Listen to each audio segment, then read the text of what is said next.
નમસ્કાર વાલા વિદ્યાર્થી મિત્રો, કેપી કોચિંગમાં આપ સૌનું હાર્દિક સ્વાગત છે. વિદ્યાર્થી મિત્રો, આપણે જોઈ રહ્યા છીએ ધોરણ 5 વિષય કેકારવ, તેનો પાઠ 3 સવારે સળવળ.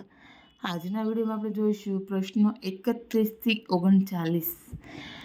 પ્રશ્ન 31, યોગ્ય જગ્યાએ સ્વર ચિહ્ન મૂકી સાચો શબ્દ લખો. તો પહેલામાં આવશે જાસૂસ, લીમડો, કર્મકાંડ, ગર્ભ શ્રીમંત, આડો અવળો, ખનિજ તેલ, કાતરિયું, ભાડુઆત, હેરાનગતિ, બહેનપણી અને છબછબિયા. પ્રશ્ન 32, ફકરાના દરેક વાક્યમાં કઈ ભૂલ છે તો શબ્દ શોધી તેના પર લીટી કરી સાચો શબ્દ લખો. તો પહેલું, એક વેપારી ટોપીઓ વેચતો હશે તો હશે સુધારીને હતો. તે એક ગામથી બીજે ગામ જતો છે નહીં હતો. તે એક ગામથી બીજે ગામ જતો હતો. રસ્તામાં એક કટાદાર વૃક્ષ નીચે ઠેલો મૂકી વેપારી ઊંઘી જાય છે. જાય નીચે લીટી કરીને ગયો. થોડી વાર પછી તે જાગશે. ત્યાં લીટી કરવાની છે અને જાગ્યો જવાબ આવશે. થોડી વાર પછી તે જાગ્યો. તેની નજર વૃક્ષની ડાળીઓ પર ગઈ. તો છે ઉપર છેકો કરીને આપણે હશે ગઈ હશે. વેપારીએ પોતાના માથા પરથી ટોપીઓ જમીન પર નાખશે ને નીચે લીટી કરીને નાખી. વૃક્ષ પરના વાંદરા વેપારી પર હસે છે. તેમાંથી એક બચ્ચું બોલ્યું, તમે ટોપીવાળો ફેરિયો વાર્તા વાંચી લાગતી હતી. તેની નીચે લીટી કરીને લાગે છે. એ જમાનો બદલાશે. બદલાશે નીચે લીટી કરીને બદલાયો. અમે તો ઓનલાઈન મંગાવી તમારો થેલો. તો તપાસની નીચે લીટી કરીને તપાસશો. પ્રશ્ન 33, આ કામ કઈ રીતે કરી શકાય? આ કામ વિશે 3 થી 5 રીત લખો. સાયકલ ચલાવવી, તો છૂટા હાથે પાછલી સીટ પર બેસીને અને પેડલ માર્યા વગર. 3, વાંદરા ભગાડવા, તો કે અવાજ કરીને, થાળી વગાડીને, ફટાકડા ફોડીને. 3, બેવડી પાથરવી, 4 ખૂણા પકડીને. 4 નંબરનો જવાબ, નામ બગાડી, ચાળા પાડી, તેના જેવી નકલ કરી. 5, તો કે 10-10ના જૂથમાં ઊંધા, આડાવળા, એકી બેકી. 6, લાઈનમાં વર્તુળાકાર, આડી અવળી અને ઝિગઝેગ.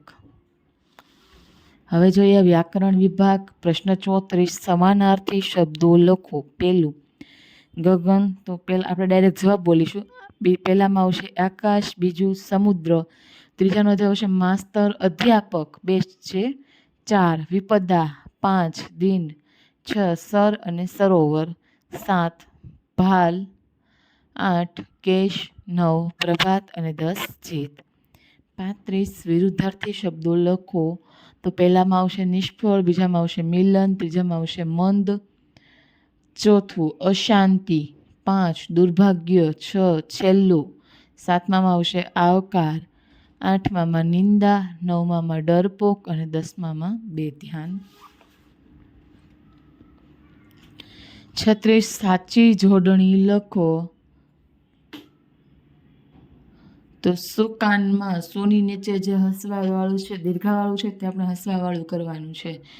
મિનિટ, મીમાં આપણે હસવાવાળી મી કરવાની વાક્ય લખવાનું છે.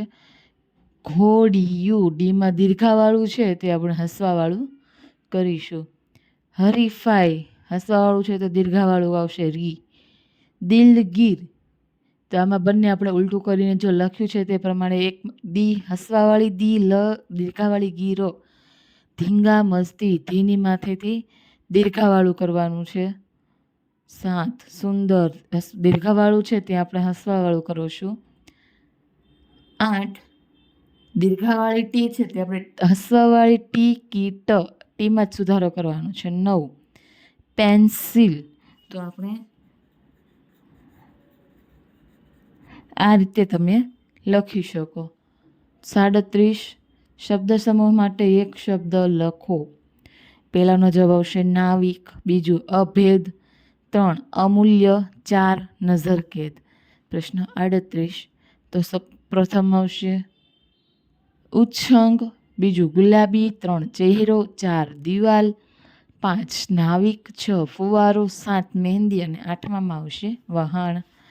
પ્રશ્ન 38. નીચે આપેલા રૂઢિપ્રયોગોના અર્થ લખી વાક્યમાં પ્રયોગ કરો. પહેલું, ખાતર પાડવું. જવાબ આવશે ચોરી કરવી. વાક્ય, અક્ષયભાઈના ઘરે ચોરોએ રાત્રે ખાતર પાડ્યું. બીજું, રૂઢિપ્રયોગનો અર્થ છે ચિંતા કરવી. તો વાક્ય, રિયાનો ઘા જોઈને તેની માતાનો જીવ ઊંચો થઈ ગયો. 3, રૂઢિપ્રયોગ છે શરમ થવી. વાક્ય, ફાઇનલ મેચ હારી જતાં રણજીતનું માથું નીચું થઈ ગયું. થેન્ક યુ વિદ્યાર્થી મિત્રો.